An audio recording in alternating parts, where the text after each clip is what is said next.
And we're live.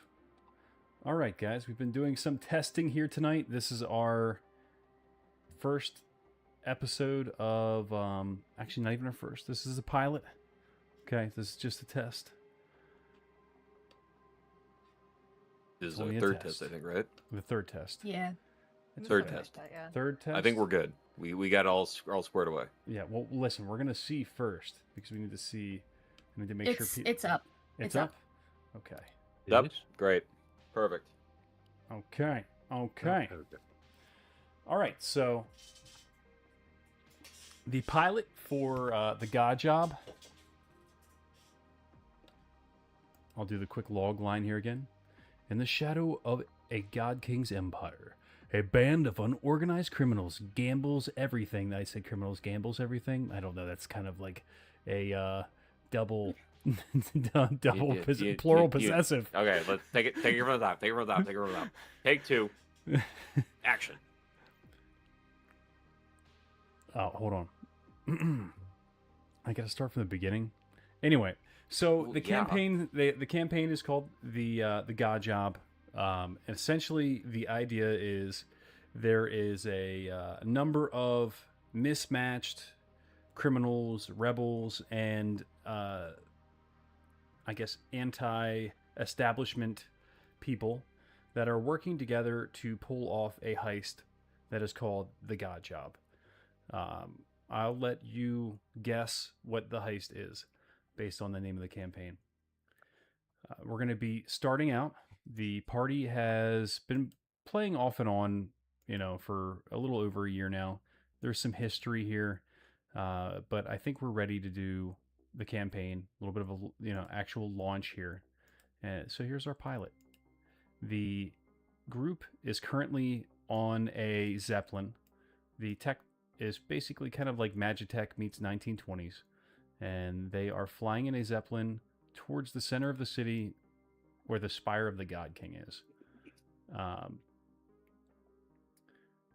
We did a little bit of an intro before. What do you think, guys? Should we do that again? Or are we just going to let that one be? I think we can go over it. We don't have to do it verbatim. Yeah. I mean, Yeah. We might be able to get that back. Anyway.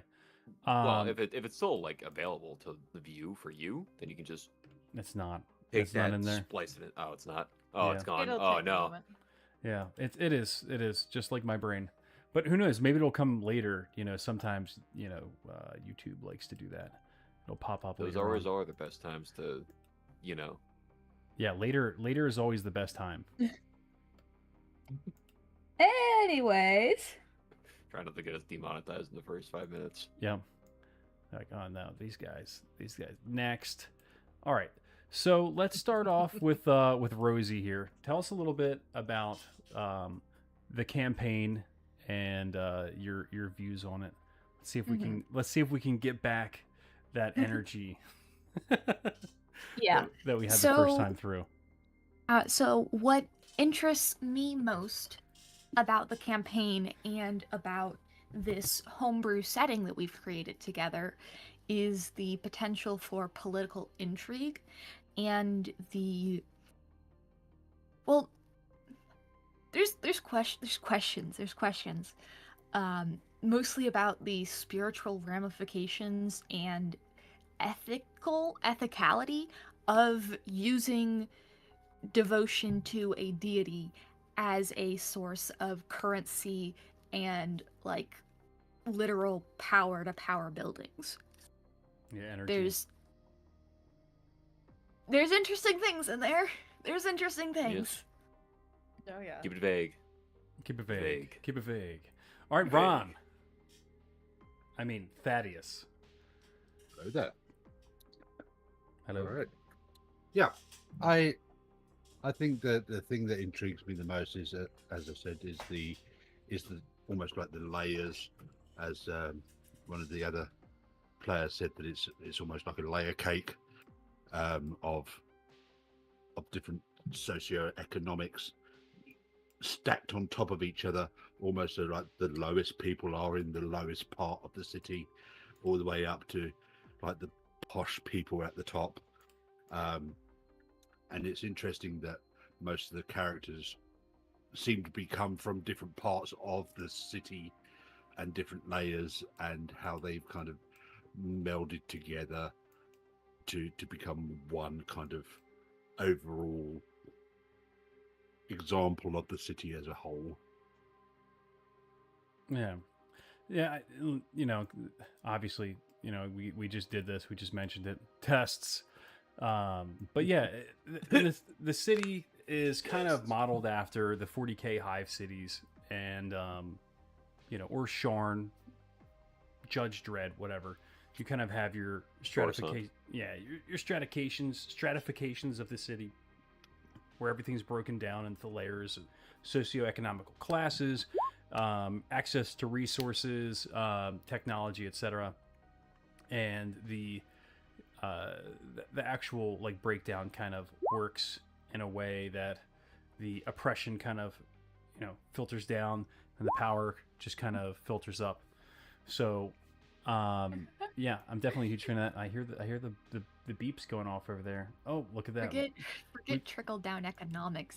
This is trickle down oppression. Yeah, trickle down oppression. Beeps? Oh, debatably. Are we hearing the beeps, They the are the sweeps, same and the thing. creeps? I got beeps. People are commenting. Okay, KP, what do you got? At least for me, I'm most interested to learn and expand upon what is happening in the lower levels of the city, toward the pipeworks, and even possibly lower than that. The sump. The monsters, the creatures, the mutations, and what it has on the effects of the common people that live there, being so isolated from both sunlight and natural air. Well, what that could possibly do to someone, and how they survive it. The runoff from the energy kind of, as it breaks down and goes into the sump, it's still, it's still power, it's still energy, but it's kind of changed as it's broken down and flows down into this area, and definitely has some chaotic ramifications that are... Power that, let me remind you, is based off of devotion to the God King, religious devotion. So yes. you can imagine the implications of that. Mm-hmm. There's a lot of implications. The implications are implicitous. Part 2 to this, we dabbled on it a bit in previous talks and topics, but I'm also interested to see what is happening outside the city to the rest of this world. Right. Yeah, I mean, it is isolation, and it's a massive city, and it has everything you could ever need in it, and it's all shipped from the outside of the city in the draconic wastes. But yeah, maybe you guys will get to see that after the heist. Lascelles. Maybe. So what I'm most looking forward to are exploring the themes of the faith itself, and what happens when what you are taught to believe and the heart of those dogmas aren't the actual reality, both in terms of how other people execute their faith and within the tenets of that faith itself. Like, what happens when somebody has the non-powered form of devotion to a god when they meet the reality of everything they've been told being wrong in some way, shape, or form. Like, I think that could be fun to play with. And how that affects the flavor of the powered devotion they may or may not give. Yeah. Like, I'm telling you guys, the implications. I can imagine anyone listening to this right now is like, what the fuck is devotion? What is this city? So, we'll probably be doing a lot of questions. Yeah, we do a couple other episodes to give a better explanation of the world, the homebrew setting, and there's a few interludes that are kind of fun that we can put out there, and we will be putting out there. But I think the best thing for us to do right now is just to kind of dive in to what time we have left for this session, and at least get the character intros knocked out. Mm-hmm. All right. So on the bridge of the ship, Felt, Sep, and what the hell's Lascelles' Ellie. cousin's name? Elle? Ellie. Ellie, are piloting the ship. It's overlooking the city. You're leaving the tower for House Bernard and heading towards the God King's central spire and just going over this massive city. Below you, you can see clouds, a number of buildings, a number of smaller spires, lights, canals, pathways, just all shrouded in the layer of mist and, smog from industry in the lower levels. And across the expanse of the heights, you can see the lights, the power, a number of other zeppelins and ships zipping around, Magitech gondolas, and the like. Everything is in that deco punk kind of 1920s-esque with a bit of the fantasy, wound in. But right now, you guys are just on a traditional 1920s Zeppelin. I believe it's 1920s, whatever. We can, do the research on that later. Yeah, it's around that time.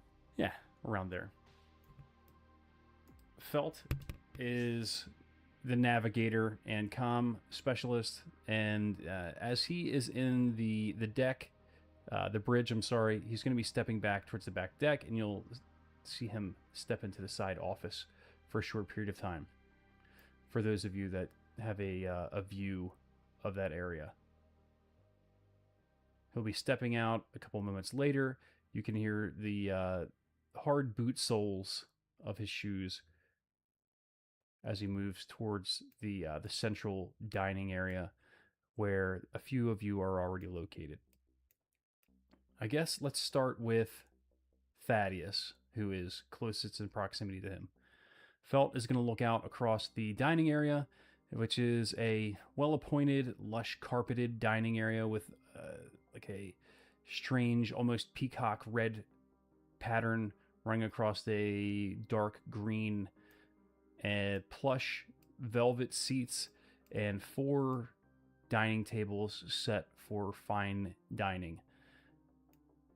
To his left is a number of windows that line the outside of the Zeppelin, and a few of the party members already seem to be congregated there. What do I see when I am looking over here? And I guess we'll start with Thaddeus. We'll do Lascelles and Rosie, and you guys can kind of break into what I'm seeing here. Well, that himself is a strange creature. He's a tabaxi by race, but he has very strong Leonin influences. He's broad and muscular and carries the scars of a lifetime spent in the pipeworks and on the Zempel pitch. Most of the time you'll find him dressed in a sharp blue suit, carrying himself with confidence of someone who's been both celebrated and feared. Excellent. Then next, appears that Thaddeus is sitting at one of the tables, and then in one of the plush love seats, Lascelles and Rosie are sitting there. Describe Lascelles for us, if you don't mind. Lascelles is rather on the small side for a human. She's about 5'2", 5'3". She's got scarlet red hair, pale skin, kind of dusted with freckles, strikingly blue eyes. Currently, she is probably in just a very simple gown, high quality silk and cotton, strewn with different embroideries. She's sitting rather demurely, just watching outside the city. If you look a little closer, you can see that she is stressed because the ghosts of her Jakuli forms, Jakuli being the snakes whose skins contribute the magic to invisibility cloaks, just kind of racing along her skin where it's visible. Anybody who's known her for long enough, like Rosie and Thaddeus, would see that that is a sign of her stress. Yeah, Felt notes it. You can see him looking around, appraising each of you. He's going to look over at Rosie as well. Rosie is the picture of pure confidence. She is a human woman of average height, very conventionally attractive. She has this very thick, luscious black hair, really, warm, nice brown eyes, and just a general, very inviting aura. She oozes confidence and charisma. She's somebody who you want to befriend. She's somebody you want to impress. Currently, she's wearing her usual getup, something that can easily be dressed either up or down, depending on the situation. Skirt and a shirt. It's a nice button-up. It's a nice pencil skirt. Very simple, but she wears it very well. She does wear gloves at all times and tights as well, which would only be questionable once you've known her for a while and you realize that she never takes them off, ever. The only skin that she has that is exposed are her fingertips and her lovely, lovely face. And usually where you're looking is her face anyways. She's, as I said, very picture of confidence. Leaning back, arm up on the arm of the couch and staring back at Felt. And once he, meets her gaze, she'll give him, a sweet little smile. He'll nod. Hey, where's KP? Oh, I believe he's in his room. Felt nods. All right, just a moment. We're going to. I had a message come in. I need to go over something with you guys. A little bit of a surprise. Something I think we probably all should have thought of. Get suited up, please. In our Inquisitor uniforms, or Yeah. just be ready for a fight? Yeah, get dressed in the Inquisitor uniforms ASAP. Make sure you have your identification, everything. We're heading towards the center, and there is a blockade, so please be ready. They've already sent out a message. They're going to be boarding in the next 10 minutes. So please be quick. Yeah, let's all nod. Be honest, it's only kind of like a trench coat thing and a badge, right? Yeah, I mean, exactly. It's just like it's a specific There's suit. a full though. uniform. It's a We specific made suit. sure we had full uniforms. Yeah, you hear a tap on your door. Don't. Hey, KP. Come in. He opens the door ajar and kind of peeks his head around. Hey, can you get in the full? Oh, excuse me. Altitude. Can you get in the full Inquisitor gear? We are about to be boarded. Got it. I'm already getting dressed now. Figured we were getting close. Yeah. Okay. I'm gonna swing by and let Guns know to hang out in the mechanical room and get everybody in the cockpit set up. I am, as the rest of us are independent agents. You guys have acquired the ship. I don't know. I'm sure you have all the paperwork together, but considering it's a civilian ship, it's questionable. I've got most of it. Okay. I've got most of it. If you could just, I'll meet you up there in a moment. Yeah, I mean, I'm going to be up front, letting the pilot get ready. Anyway, yeah, just meet us in the dining area. Yeah, I got Common room, it. whatever you call it. Okay, Just- cool. Yeah, I'm cool. I'm fine. You seem fine. If you're not fine, I'm not fine. And if He I'm not shuts the- fine, he shuts they're the door. definitely not going to be fine. You're not helping. As he leaves, KP continues getting dressed, and for everyone else around here, KP stands about 5'10" in height, a very slender build, but he is a human who is also a mechanist. And for those who don't know, a mechanist is similar to a warforged in D&D, a metallic man, but instead of being, full machine, he's just kind of in an outer layer. Yeah, Iron So Man. he is encased, kind of like Iron Man, yeah. He's encased in a silicone style, like almost wetsuit in a sense, that has armor plating kind of around it, molded to fit KP's body to precise specifications, designed by his father, the professor. In there is also filtration units, little tubes that kind of go underneath the armor and tie into the central core where the entire suit gets powered. That kind of allows air to be breathed in cleanly, since he is entirely cased in.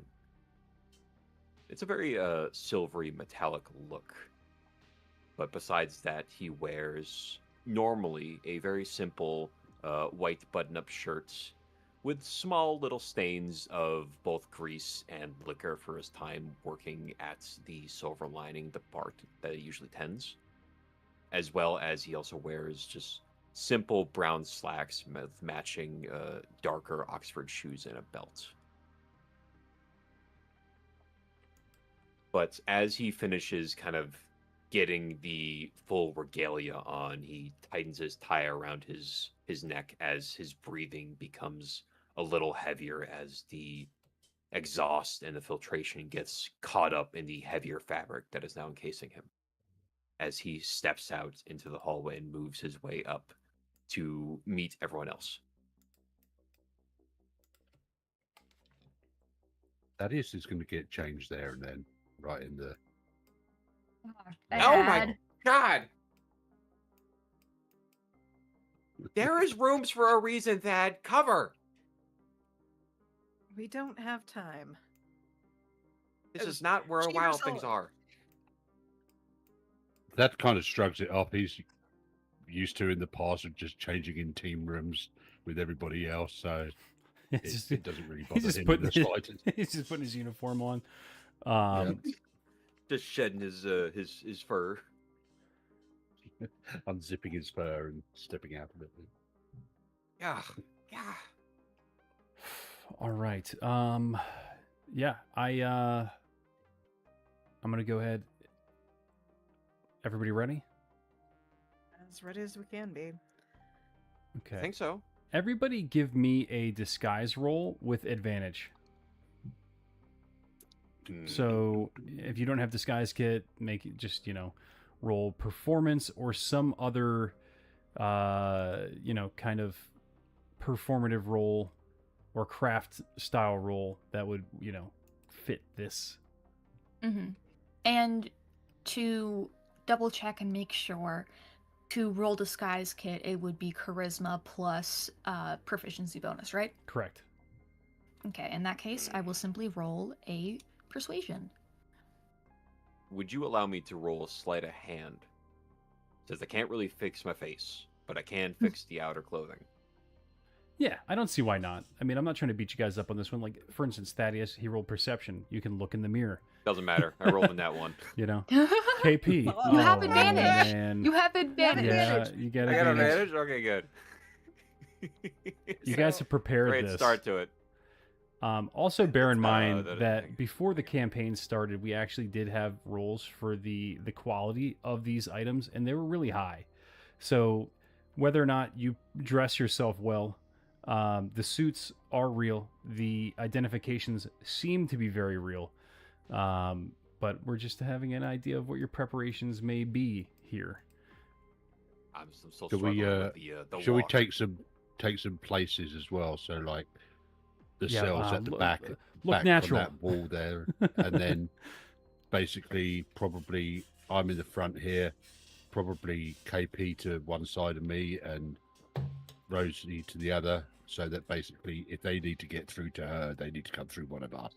Sure. I guess the better question is, where would they be entering from? I assume it's going to be on the lower. Oh yeah. I should say south of us. Right. So this right by here. this door here. Do you see this?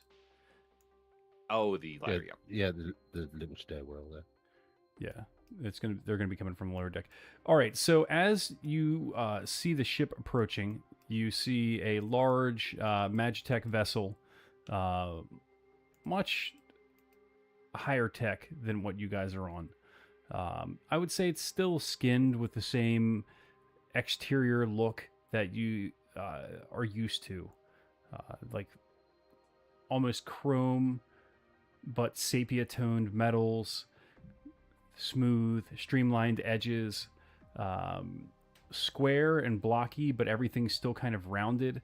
Very deco, but some of the propulsion and anti-gravity devices are very devotion oriented versus the classic, helium or maybe even hydrogen that you guys are using to keep yourself aloft.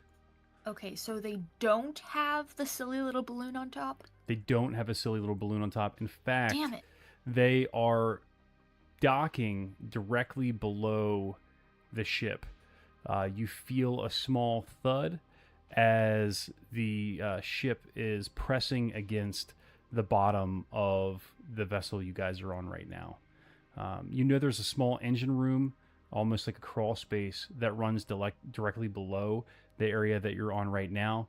And, there is no deck on the ship you're on. It's essentially just this cabin that you're in. But this much larger vessel has now pressed up against your ship from underneath. Hey, P, move your ass. Rosie, drop down to the bottom table there so you're closer to the door when they come in. Use your Here? wiles on them. Yep, KP, get up the top here. Here. Yeah. Here, Stay let me there. pop the Don't move first your button arse. of this off. Felt goes to the bottom. You hear him having a conversation down below. You hear the sound of metal clinking the ladder as people are walking up. Let me get a perception roll from each of you just to get a quick read on everything before these people start popping up into your room. And if you could, give me a verbal on what you're rolling. KP got a 12. I got 13. Lysel has a 25. Damn. Shit. You rolled a 19 on the That's so die. busy organising everybody else in the room, he's not actually listening to anything. Dad got a natural 1. That did get a natural one. Oh, just Bad. tell everybody. I was just playing it out. Jeez. I said verbal it. Thad, yeah, you don't hear anybody coming up. They're coming, but you can't hear them. Yeah, I'm more worried about the layout of the room and making sure everyone's in the right place to actually give a crap about the people coming up the stairs. Meanwhile, Lysel is locked in on that direction, apparently. So just beside the corner of the table where Thad is, he's going to put his back just by the chair there, like laying across that chair, just to the Just in case. just there, just in case, just slightly under the table, but like enough to pick it up and swing it him if he needs to. So, Lysel, you were able to clearly make out that there were 3 different people that walked up.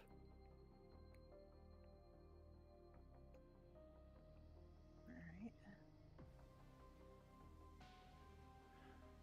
In Yes. a very low voice, for her companion's ears only, because I cannot actually stage whisper on a mic. We've got 3 on board. Be mindful. Okay. I'm gonna try. I got this. So, as you guys are having this Cool conversation, as I keep Felt going. opens the door and pokes his head in. All right, your colleagues have arrived. He holds the door open, stands to the side, very butler-esque. The first gentleman walks in. He's taller, lanky, same uniform, all black, Obviously, anybody who's ever seen Men in Black know what the Inquisitors dress like. He has a pair of red spectacles on. Um, Let me get an Arcana roll from anyone that would like to examine them as he moves in. All right.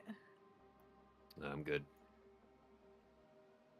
I'm about to I'd say, like to, but we'll see what happens with that one. Guys, Oh, do that's remember like grenades. this It's right in the time. fucking cards.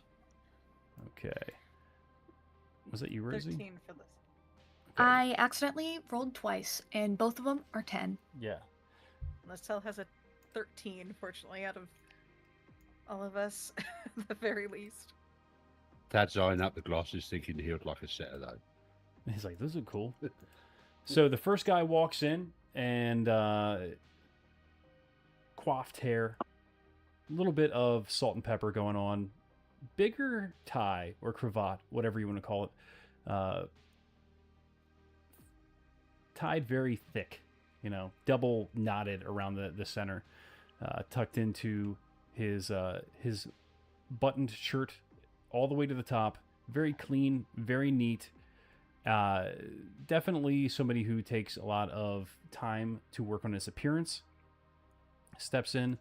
Another gentleman steps in behind him, wearing almost a fedora style with a bit of a larger brim, black sunglasses, tie. The clothes don't quite fit him as well. He's wearing a trench coat, black as well. His clothing seems to be a bit more wrinkled, a bit less well fitted, and his posture and the way he carries himself is significantly less. What's the right word here? Self-assured? Proper. Yeah, he has less of a noble air and more of he carries himself more like somebody from the street level.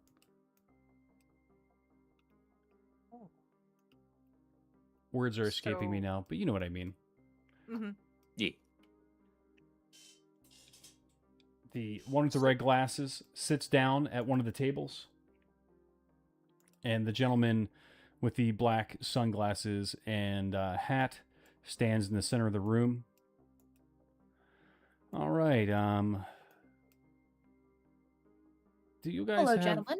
Hey, we're just a little curious here.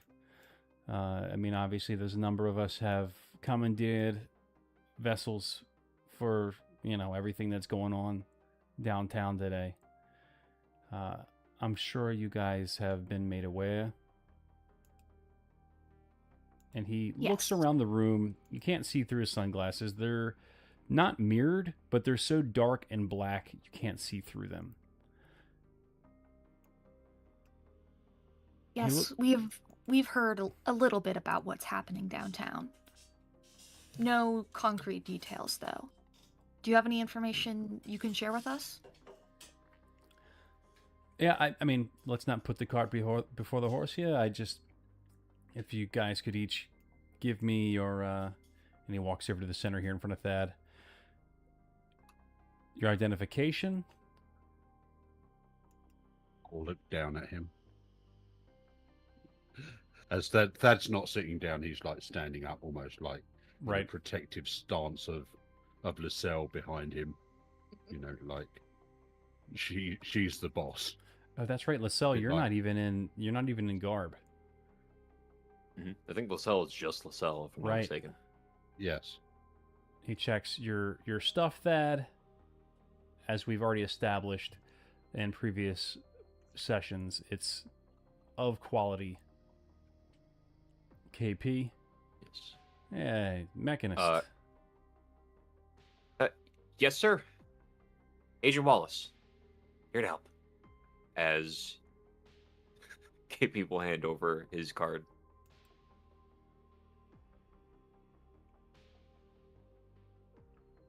All right, my dear. What do you got for me?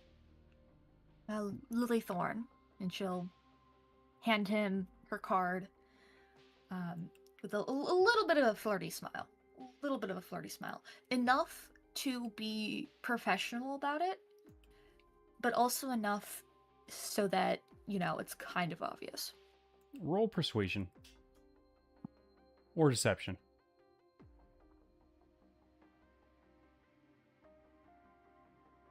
24. Damn. Nice. And Thad and KP, let me get a quick deception or, well, I mean, I guess Thad, if you want to roll intimidation, that's fine too. Let me get some kind of roll out of each of you for the way you're composing yourself right now for the read that he's, kind of taking in here. If allowed, would KP be able to use stealth because he doesn't physically show emotions because of his faceplate? Instead, he's trying to kind of hide his eye colors, kind of shifting in his panic. I'm gonna say in this situation, I think the closest we could probably do would be a either deception or performance. Okay. I know it's not. I know it's not dex based, but I got this. This is an 18. You kidding me? No sweat off my back. Thad, intimidation. All right, let me see how he's kind of going through the motions here. He's walking around on the carpet. His coriframs make a sliding sound as he kind of drags his feet a little bit. He shuffles around, hands in his pockets, not really making direct eye contact with anybody, occasionally looking over the edge of his glasses. Walks kind of shuffles between Thad and the chair as he walks back towards Lascelles. Oh, I'm not going to let him walk through. I'm going to cock block him. Pardon me, sir. I checked your identification. I just need to check I need to speak with the lady. Oh, Apologies, we're a bit. That would we're a look bit back at defective. Lascelles, waiting for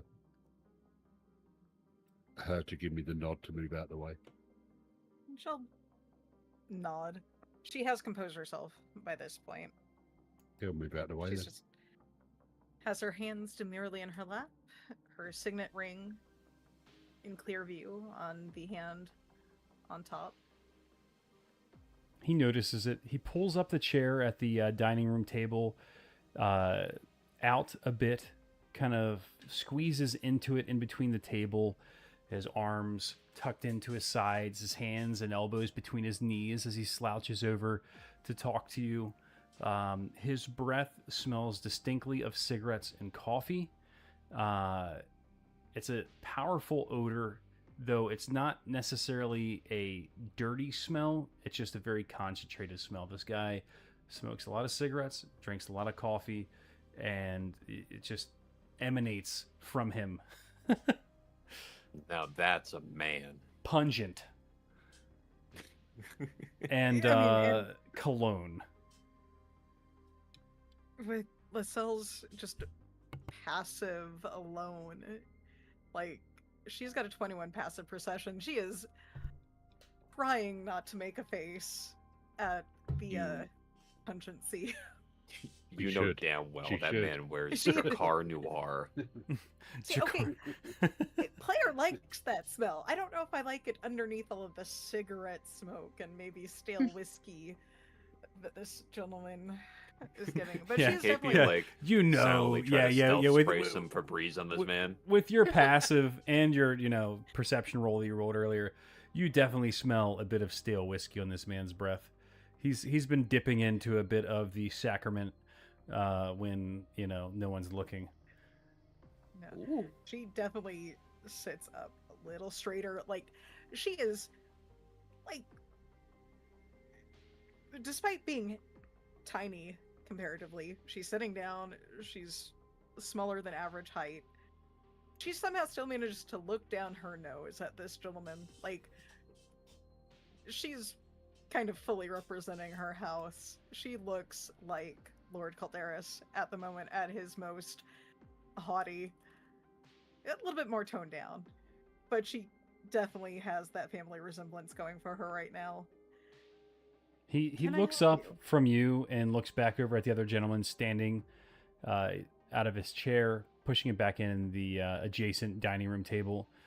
You see as he walks towards the front of the ship, walking from mid-ship to the front, opens the door, nods at the gentleman that's speaking with you, and he kind of nods and back at the gentleman with the red spectacles, who shuts the door behind him as he walks into the main hallway towards the bridge.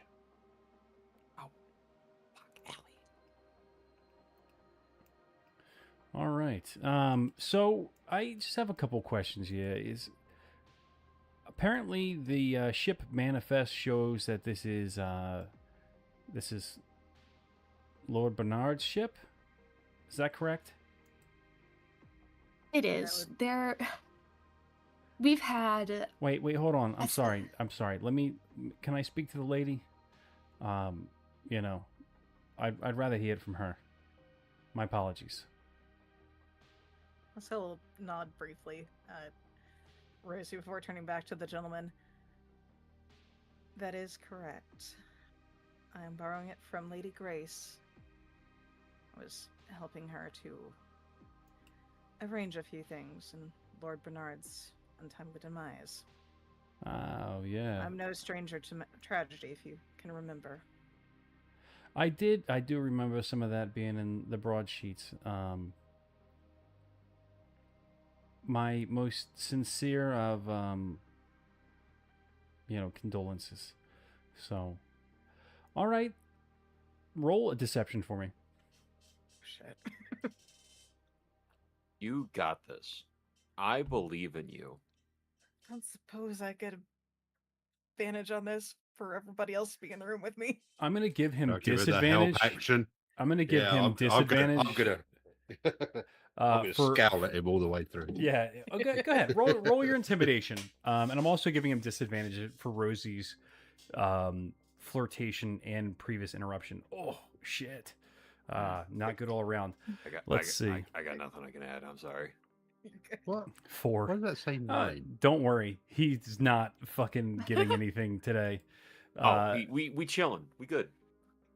What was the original roll? Because I know that Roll20 is sometimes not displaying the correct thing from For me? beyond. You got a For three. Ted. I just had a 4. Oh, for Yep. Ted? I Yeah, 'cause I heard- thought it said 13. My side. Oh, I'm talking about for me. Anyway. Oh, well, hang on. Let me look at the logs. Well, yeah, Oh, we'll you look are at the not in logs. No idea. campaign. But for the time being, I'm going to use what I see on my screen here in our roll 20, Yeah, which is a really great VTT, and they are not our sponsors. No. No. It's They too have their own early for us issues. to start sponsor fishing. Give it We can another sponsor episode fish or whenever two. we damn Yeah. well please. Yeah. Gamer yeah. subs hit us up. Let's see the guy up front. Oh man, wow. Oh shit. Oh fuck. Damn. Oh, stuck my fat one. Oh no. LaSalle, your cousin gave it away. I don't think she was gonna get away with it otherwise. He rolled a nat 20. I mean, come on. You guys see it. Yeah. All right. And what's his performance to cover up his realizations here? Oh, wow. Okay. So the door opens from the main hall to the front. The gentleman with the red spectacles gives the gentleman with the black sunglasses a motion to go to the back as he points to the back with his chin, does that thing where he jerks his head sideways towards the back. I'd like to do an insight check, Go for it. specifically on using eye for detail. Perfect. Go for it. And other question for LaSalle's benefit. She does speak 15. common sign language. Is that what they're using? to No, communicate no, with each no. other? Oh shit. Shit. This dude's No, dropping it's nat like 20s. He just seems like an asshole, you know? What a dick. Almost like he's just being demeaning to this other, frumpier inquisitor. Do I recognize him, by the way? Mm, Like from mutual Matt Murdock. circles? roll history.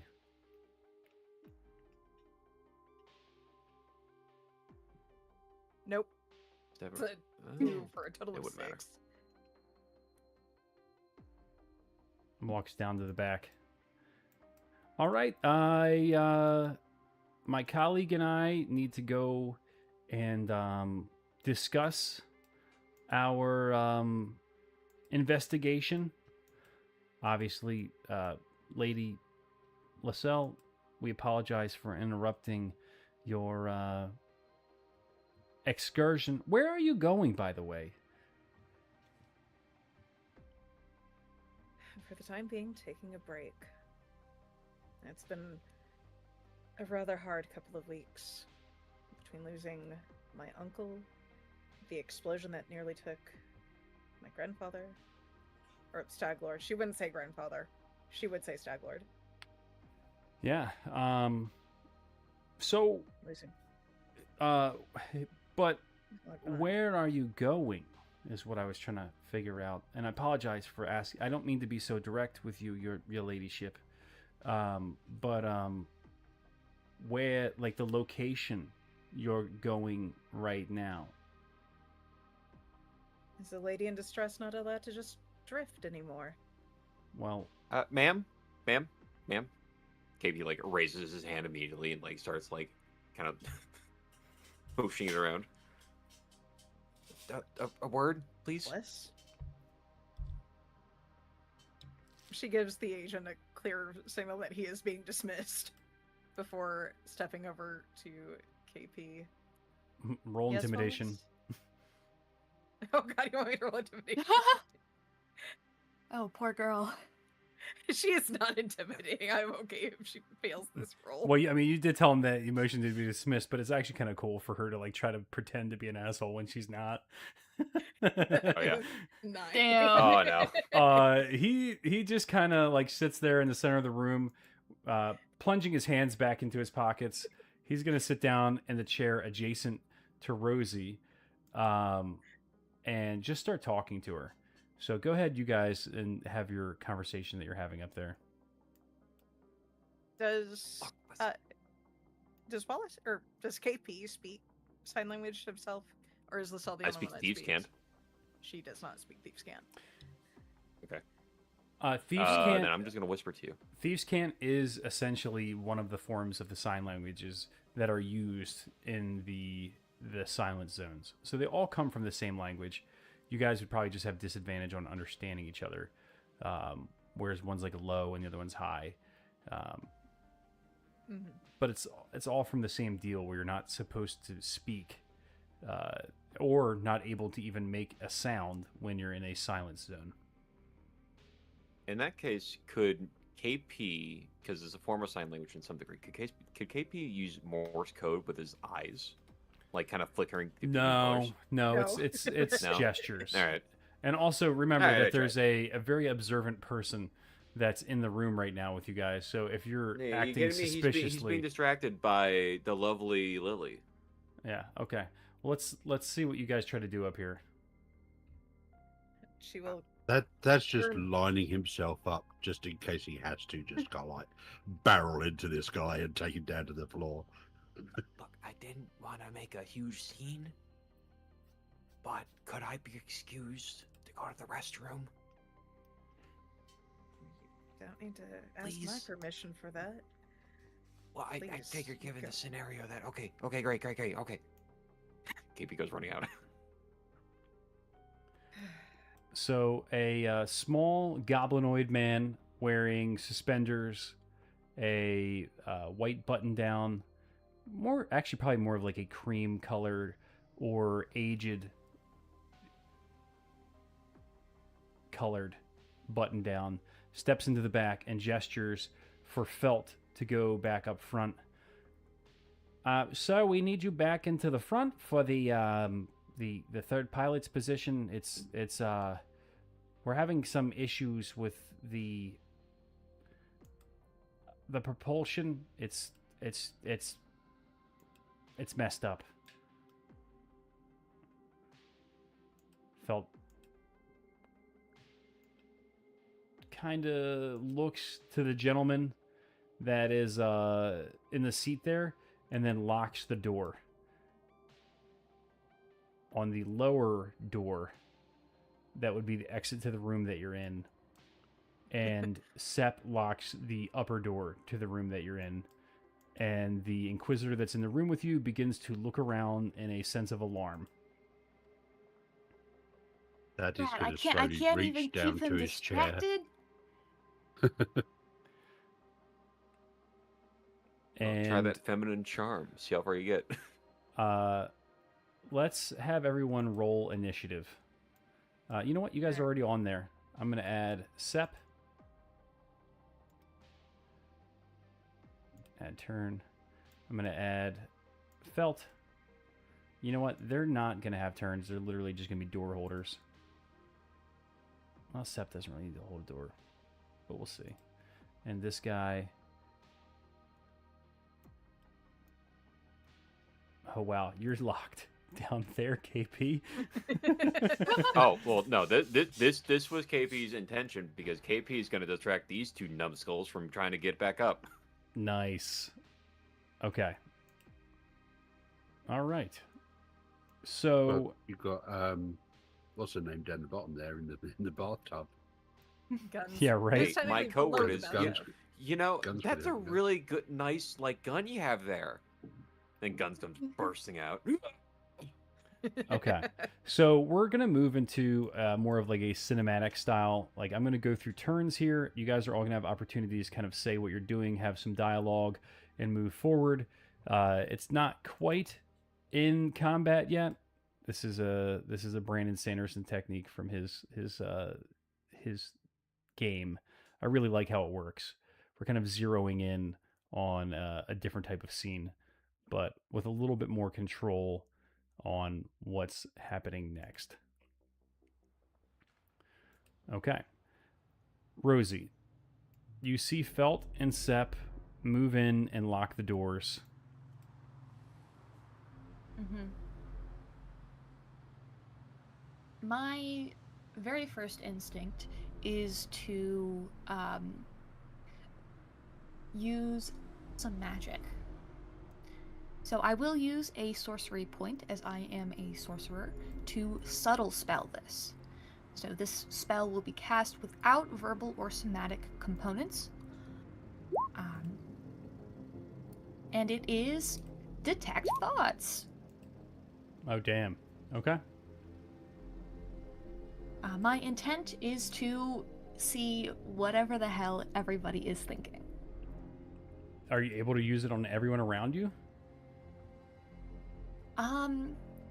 I can focus my mind on any one creature that I can see within 30 feet of me, but I can use an action to do that. Okay. So I can switch from creature to creature. It will just take action economy. Okay, because we're kind of in a bit more of an open sequence, let's go ahead and go ahead and do your read on the room. And let's start with the player characters. And as you reach out and kind of touch their minds, they'll, if they feel you there or not. They will not be able to unless I decide to probe deeper. Okay. If I do probe deeper, they have a chance to make a wisdom saving throw. Okay. So right now, it's just the top surface level thoughts. Nothing deeper than that. All right, so let's start out with Sep. Sep, you kind of get the initial feeling from him that the gentleman that was just up in the cabin had a conversation with the pilot that did not go so well. I can guess that much. Felt picked up on that feeling. How about you, Lascelles? I think her surface level thoughts are just general litany of words that aren't really befitting of a lady, but just that general level shit. This went to hell in a handbasket kind of thing, kind of layered with, I hope Ellie is okay at the very least. She'll deal with that later. And what is the third one doing? Because she layers her thoughts on the surface level. Sure. And Thad? That is quite clearly a one note thought of, I'm going to fuck him up before he can get to that door. Excellent. Thank you very much. Probably will, too. So as your mind passes over the Inquisitor, you feel his surface thoughts appears to be that he is reading your surface thoughts. As you're passing around the room, he's doing the exact same thing. And he stands up. I will think in my mind, "Hello, Inquisitor," and see if he reacts. I've never done it like this before. This is going to be bad for me, isn't it? I do believe it will be. However, I can yell. you can. I can yell. Can you though? So as this is going on, Thad, you see Rosie looking around the room, and then her eyes lock with the Inquisitor, who takes his glasses off and kind of holds them in one hand, and they're just staring at each other for an extremely prolonged period of time. Neither of them look like they're being outwardly... I don't know. It's not exactly animosity, but there's an intensity to it. What are you going to do? That's hand tightens around the handle of his Zent bat, which is laying on the chair next to him. And basically he's just waiting for that moment that if this guy like screams, shouts, or anything else, that will be the moment that springs into action. Okay. So that will be like I'm guessing a held action, I suppose. Yeah, your turn 0. Yeah. Okay, so I'm going to skip you for a second, KP, and I'm going to move to Lascelles while I resolve this room. Yeah, go for it. I'm chilling. I got this in the bag. This is going great. Lascelles? So what Lascelles is doing is she is ready to just kind of, if absolutely needs be, like if he bolts to either door or heads towards Thaddeus or Rosie, she is going to cast Entangle on him. So she's kind of gathering her power to her, like, maybe not subtly, but she is trying to be as unobtrusive as possible in the corner while she is doing this, while she watches him intensely. She has no idea what's going on between him and Rosie, but she is just like ready to spring Entangle on him if need be. All right.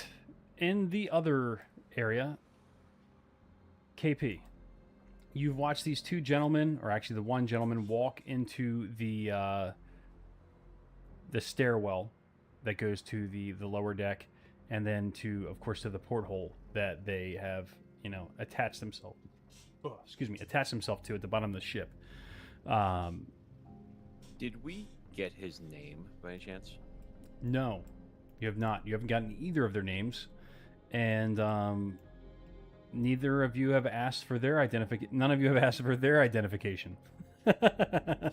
Well, they got a bigger ship. Yeah, I mean, They they're on an more Inquisitor ship. firepower. What the hell? Yeah. Rosie would have asked No, for the no guy's pointing. name as a flirty tactic. Yeah, I'm pretty sure out of anybody, Rosie would have asked for names. Maybe not IDs, Ah, but okay. So Rosie, as you did earlier on, you kind of passed that information back and forth. This gentleman's name is Agent Steve. Of course. Steve. really? Yeah. Okay. I bet this guy's name is Agent Conroy. What, down here? Yeah. Okay. So you hear a bit of muffled conversation going on in the hall out there, KP. Mhm. What do you do as this is going on? KP starts walking down the hallway, trying to be as, I wouldn't say loud as possible, but kind of making himself known to anyone else that may be in the area. Hint, hint, guns, and I forgot his name in the back. Yeah, he's But- he's yeah, you know, Guns steps out of the bathroom after clearly having just taken a bath. She's got a towel wrapped around her waist and her hair.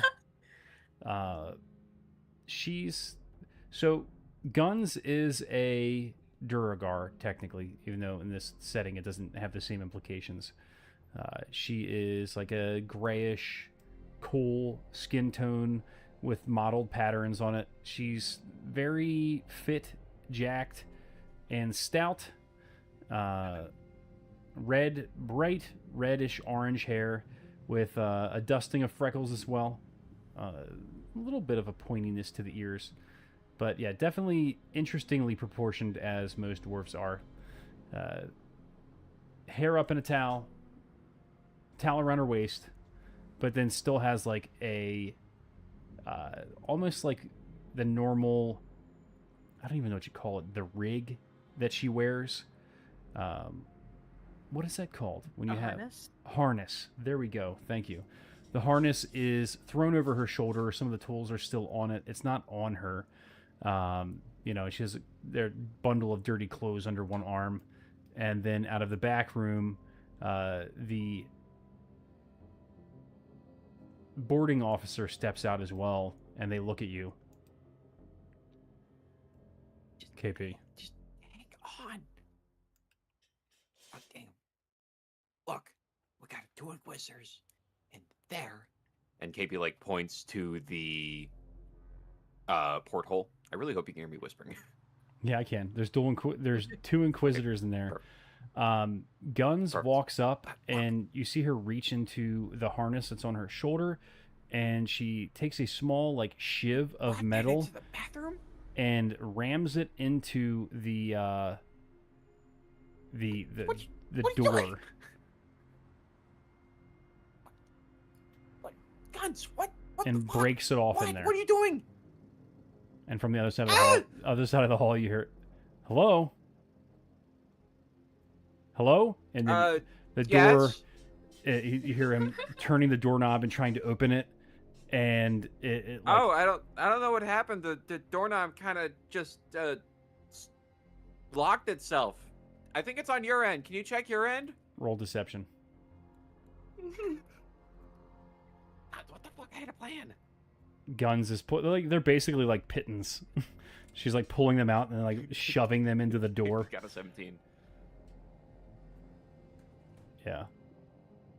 This guy is going to have an extreme advantage on this because, he's literally looking into the... Oh, man, this guy has no mechanical ability whatsoever. Yeah, it's strange. I see some kind of, like... Are you trying to open it from out there? Look, I'm trying on my end, but it isn't working. Can you try on your... here, I'll stop, and you try turn the handle. I feel like if you pull that pry bar out or whatever it is, it'll open easier. No, there's no pry bar in here. I'm looking at No, nothing. there's just a door. the metal thing that's sticking out through the door. Oh, I see the issue. Here it is. As KP removes the bar, he kicks in the door. Oh boy. Okay, give me an athletics. Oh god, I should have dwarf do it. You're kicking in the door. I got a 6. Yeah, as you kick in the door, you do nothing except for kick a door that opens towards you. God. Could you guns? Could you, do you? All right, so back in the hall, back in the main room up here. Felt kind of rubs his chin a little bit. I don't really see an easy way out of this one, guys.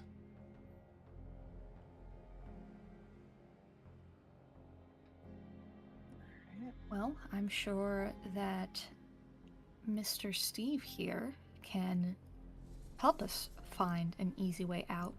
Assuming, of course, he has the common sense to know when he's been outplayed.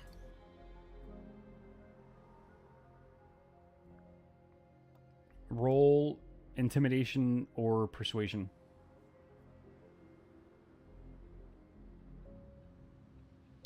Oh, only 13. Oh. No. He rolled low. It's fine. He's been rolled low this entire time. Apart from the 2 nat 20. No. Oh. I should shut up. Listen, Steve kind of takes a step back. Oh, no.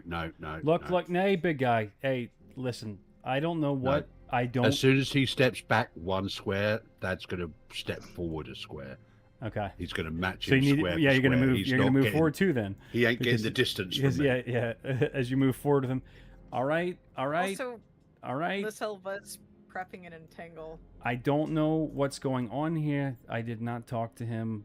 I just briefly did my job, and I made sure everybody was thinking the right things. You know what we do. I don't understand why this is. We're all officers of the law here. That's going to basically say you stepped into something way above your pay grade. What if I make an exit?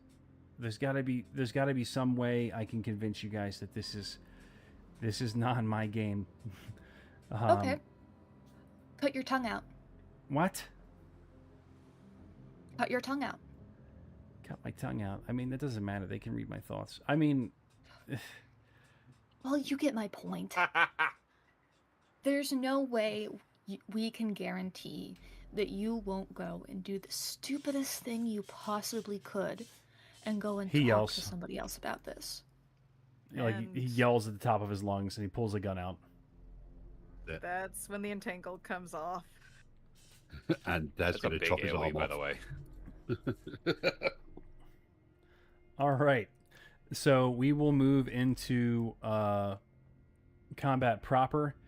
Thad, as you mentioned before, you're holding an action. So go ahead and make your attack, and then we're going to have the entangle go off after that. And then I'll move on to him, and we'll take the turn order from there. So it might as well. Dad's just going to go. Is just so pissed off that the fact that this has just gone completely tits up before we've even got there. I'm going to knock one of those little boxes. And he's just going to just like almost like grow a size bigger than he already is as his Zempel bat comes arcing downwards towards the guy and aiming mainly for his arm to lop it off with the gun. Okay. So you attack In for his full- arm. Give me an attack roll. Full kind of. Right. Attack.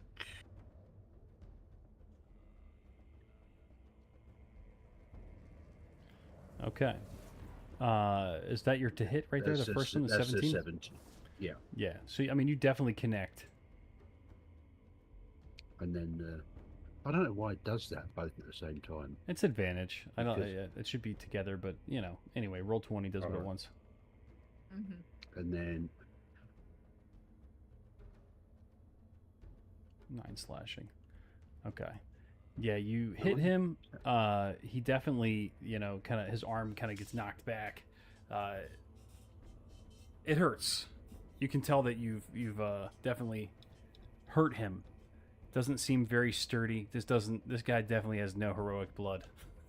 and I will hit him again.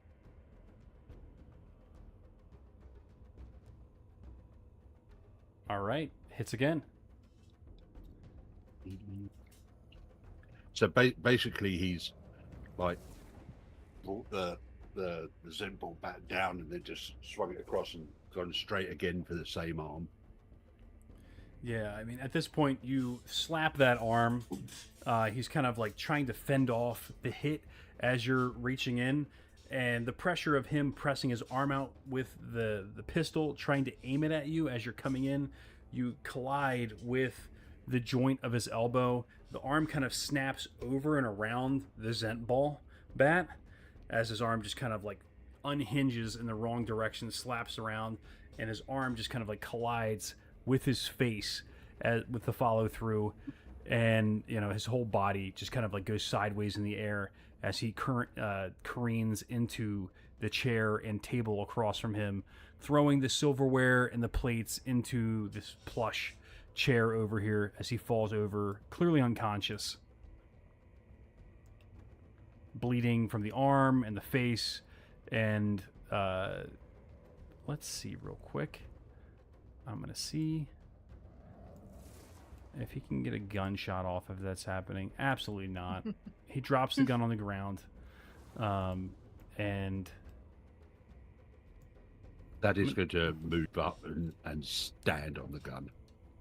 Yeah, I'm going to give you guys a step back into our cinematic sequence here for a moment while you guys have a little bit of time to recoup and make your next moves. Okay. So instead of casting, I was originally going to cast it, she is going to order Felt to move. Okay, I'll move. What are we doing? Back towards Sep. I'm going to entangle that door. Unless you want to be shot. I don't want to be shot, but I know that we have at least one more of those guys on our hands. What happens? Are we going to let them fly away? LaSalle, if you entangle that door, we can't go and kill the other one, which we kind of have to do now. Felt shifts into the shape of the other Inquisitor and opens the door and steps out, shutting the door behind himself. Did I It was a know we weird could do scene. that? Alright. So, Sep, what did she say? What did he say to her? I don't think this is the time for this conversation, but they know. They definitely know. Can we... Is she breathing? She's least- fine. He just left the room. She's so fucking stupid. I don't even know where the fuck you found her. She's a horrible pilot. She can barely drive. Typical. Damn. Look, we're taking this other fucking ship. Did Right. you even think for a second that they weren't Inquisitors? No. It's kind of obvious that they're Inquisitors. Yeah, well, I mean, then it'll be obvious that we are too. I'm going to start frisking this guy. Yeah, he's got his ID. He's got a gun. He's got a wallet. Grab this for Any Felt. money? Yep, I'll have all of that. Thank you. Yoink. Yeah, he's got a couple promissory notes of devotion in there. Yeah, he's got your standard, short bow, aka handgun. We got everyone we need, right? Like everything we need from that guy. Sure. I'll slide the gun across the table to Sep. Roll perception real quick, or investigation while you're checking the body. Investigation. Okay. Yeah, you're good. The wallet has some pictures in it. Okay. I'll give them a quick glance. Yeah, it's just What sort of pictures? looks like one of them's a younger picture of him with a woman. There's a couple pictures of her. That's it. Nothing serious. Human. Oh, good. This guy doesn't have a family.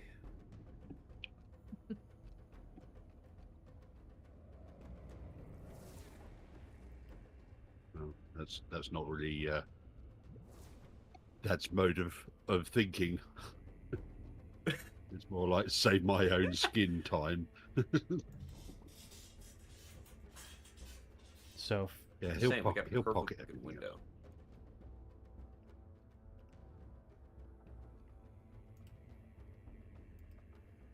All right. Rosie will be following after disguised Felt.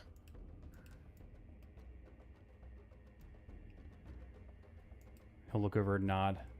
He'll look at Guns, and he'll give her a quick, like, thieves' cant sign. Rosie, do you speak thieves' cant? Absolutely not. KP does. She nods, Yeah. and she, KP, yeah, you just see it says, I'm Felt. Although, I am still concentrating on detect thoughts. So Okay. I should be able to Yeah, see. he's just KP and signaling Guns. to Guns, Yeah. who he is, and you're able to detect that. Guns looks at KP, and she's just like, all right, do you want me to open this up? Are we going in now? Just go get out of your towel. I mean, change. Get in some actual clothing. We don't have fucking time for that. Making me uncomfortable. They Just could open the go. door and she Go, could go, just go, go, drop go. the towel. No, don't do that. That's terrible. Just shoo. Get. She walks into your room. No, not my room. Get out of. No. Oh, whatever. KP opens the door. She's naked, getting dressed. Oh, other door. You open the door to the stairwell where the two gentlemen were, and there's no one there. Oh, fuck. Lovely. Have they undocked their ship yet? Oh. Ah. Is that? Are they on top of us, or is? That's the ship. Well- The ship is underneath you guys. I'm gonna move it to the map there. The DM just moved their ship on top of our ship and on top of our tokens. Very scary. Very scary. Hmm.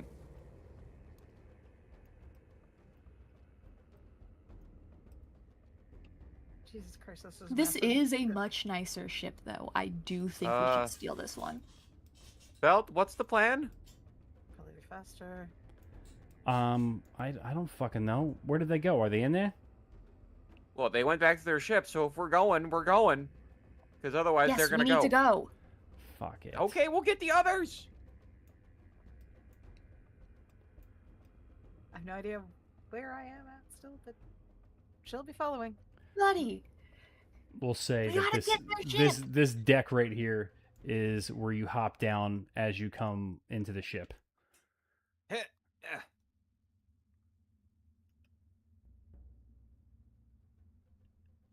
All right. I have to pee really bad. Focus, don't girl. go here. This is the engine room. Go in the bathroom above. Ah, Also, can I ask a question real quick? yeah. Is Guns always strapped in the bathroom? Has that happened before?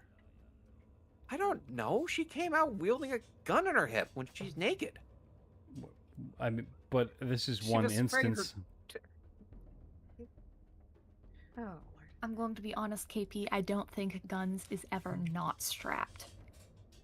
It's just a question, okay? It's just a question. I don't know the bathing habits of our team. You want to know or you don't want to know? Curiosity says maybe. You don't want to walk in on Thad with his leg in the air. I didn't want to make that joke, but I wanted to. All right, guys. I gotta pee. I'll be right back. Sorry. You gotta go use the restroom.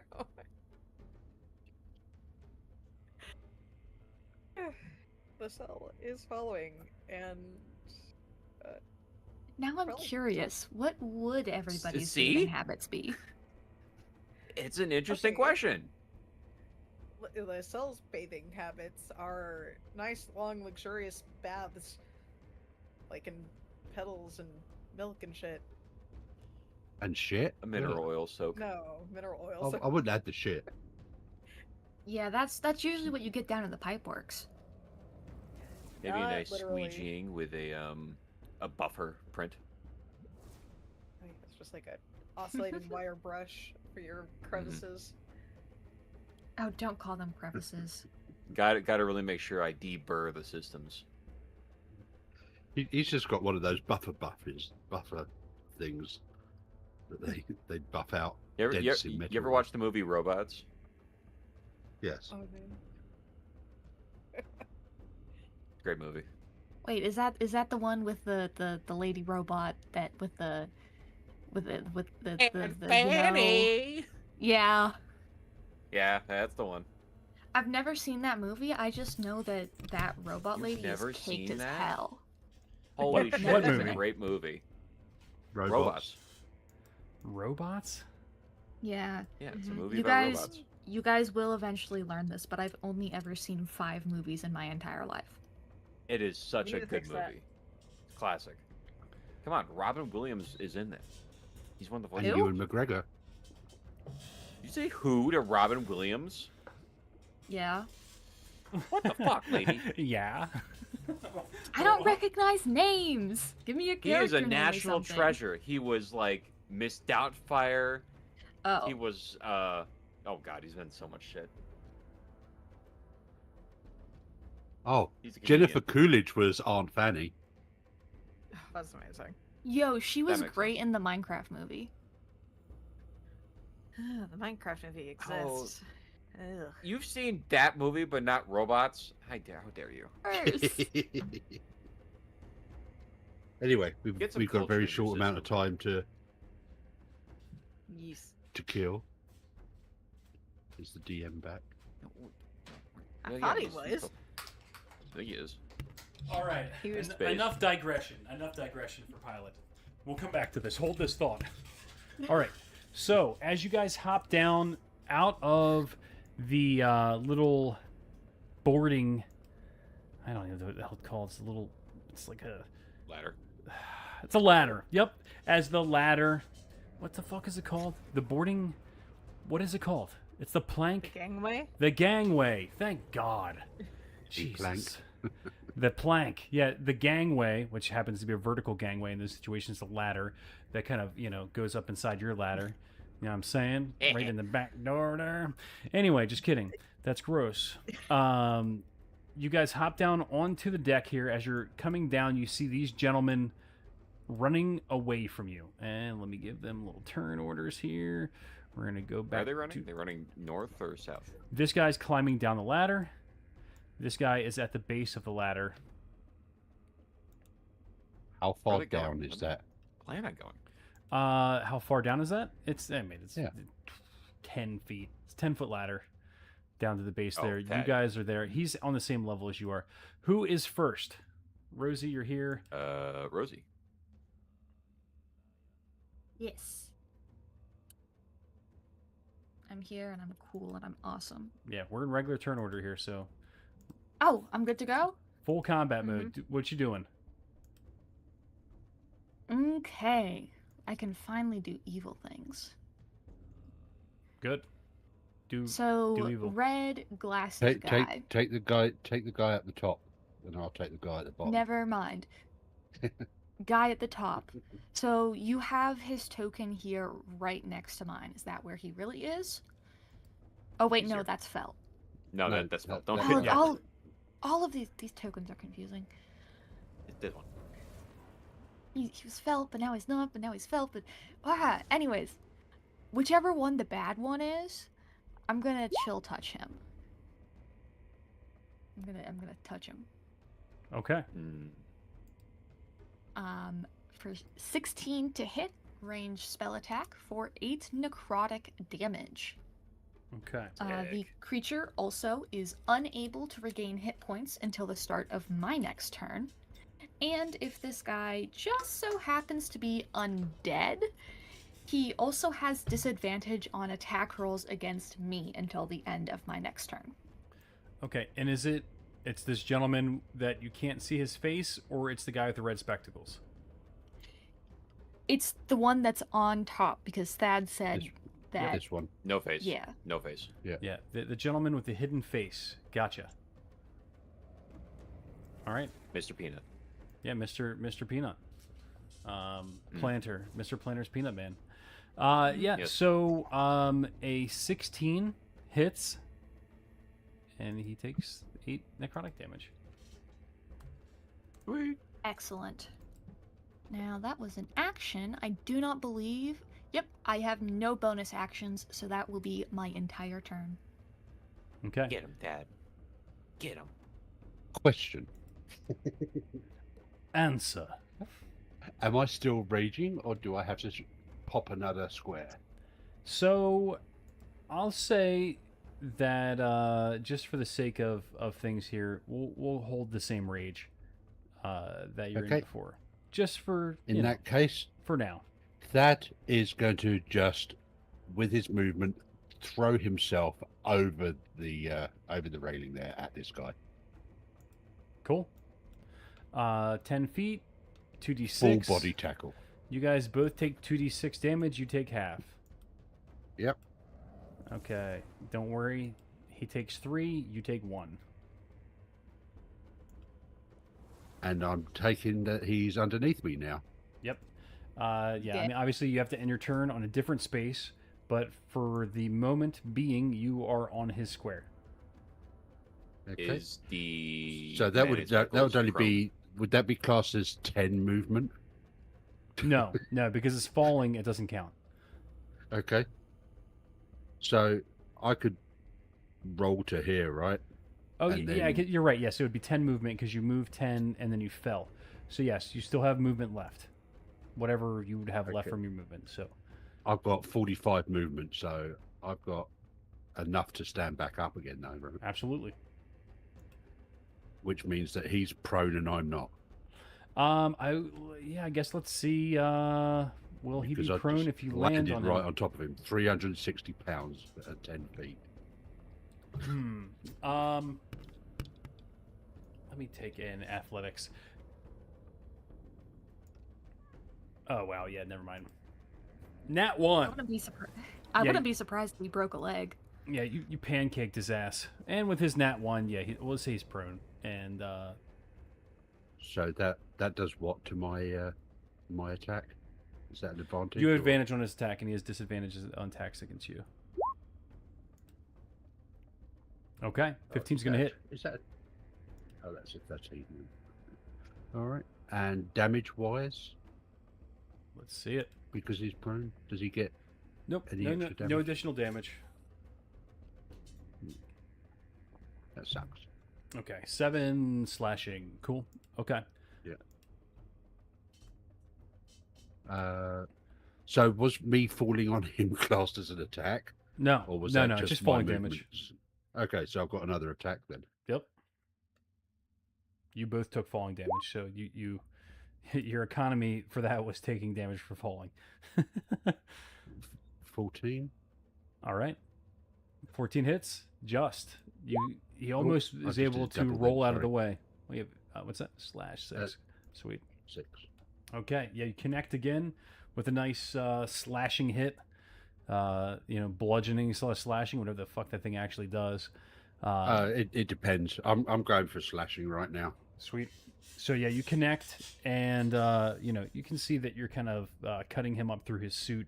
He's deflecting a little bit of the attacks, but overall, he's definitely taking a bit of a beating. KP. Alrighty. Nice. KP is going to use his bonus action to start out with by specifically using insightful fighting. So I'm going to need you to make me a deception check, Mr. Man with No Face, against my insight DC. Okay. You got to be in a 9. I can roll a nat 1. Yeah. Fuck me. I am going to make you take a fuck? charisma. Make a charisma save. What are you doing to me? Oh. Oh, I'm just looking at monsters. Oh, actually, never mind. 4. 4. Sweet. 4. Yep. Yeah. Okay. Cool. Good to know. That's not great. Anyways, what's your insight roll or deception check? What was the total? Oh shoot, my bad.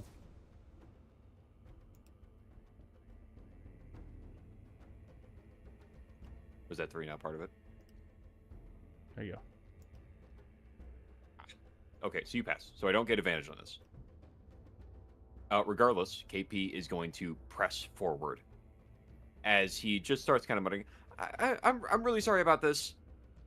As he's going to kind of roll up his left sleeve as a spike is going to jettison out as he's going to take a slash.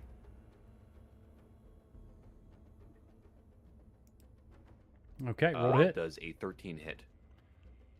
You see as you're reaching out, it almost connects, and he holds his arm up, and a layer of like hexagonal devotion materializes as you strike, and you deflect off of the magic shield.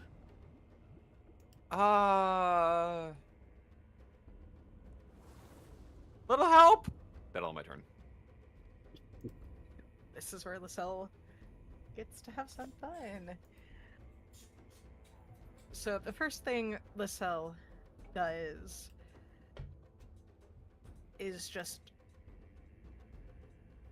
gather some of her own devotional energy to her, and she is going to unleash a hawk spirit totem.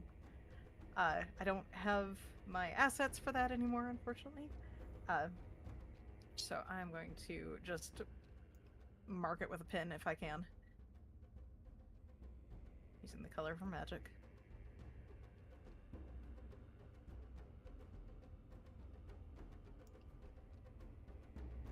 That is her Hawk Spirit Totem. I know that doesn't look quite well. Hawk Totem, I can use my reaction to grant an ally advantage on an attack, and everybody within the 30 or the 60-foot aura, a 30-foot radius, gains advantage on perception rolls until the Spirit Totem is gone. Everyone or only allies? Only allies. Okay. So that is her first thing. Her second thing, because her Spirit Totem is not a spell, it is a class ability. Her spell specifically is going to be to cast Entangle.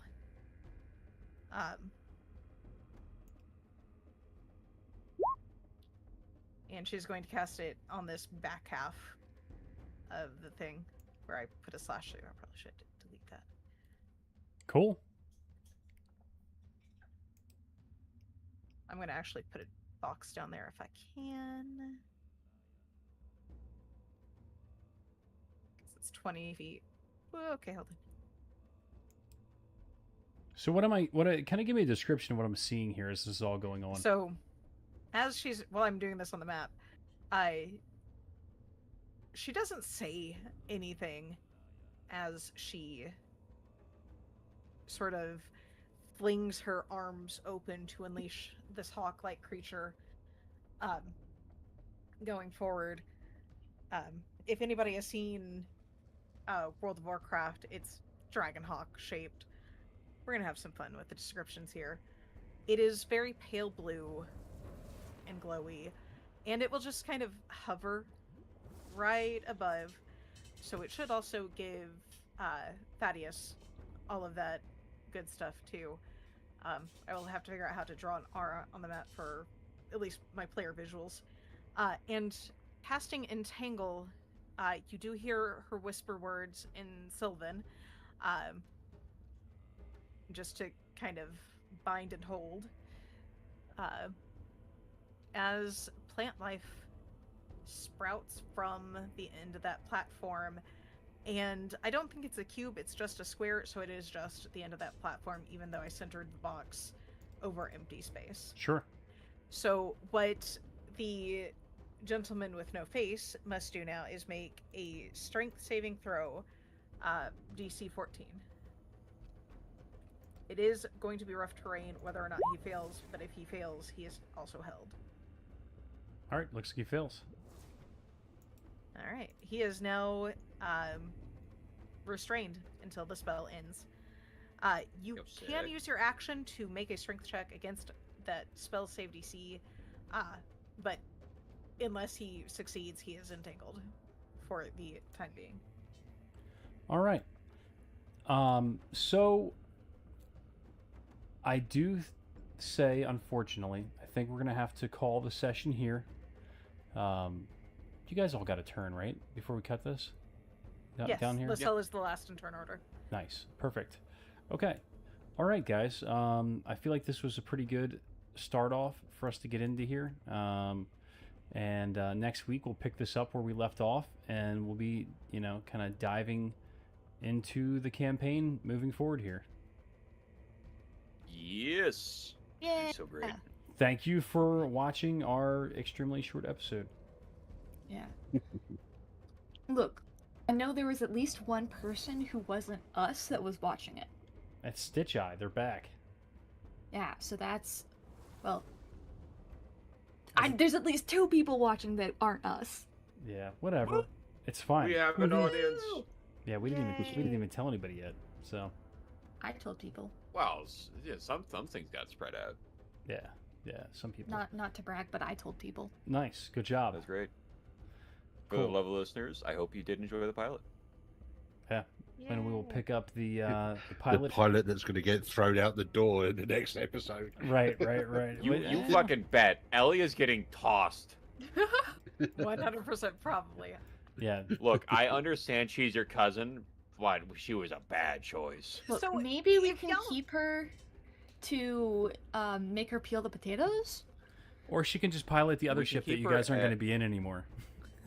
Yeah, she can just leave, and we'll say that's an escapee. Get her. Or something. That's smart. I like that. If y'all can remember, Lysel also said, like, if she fucks up, shrug.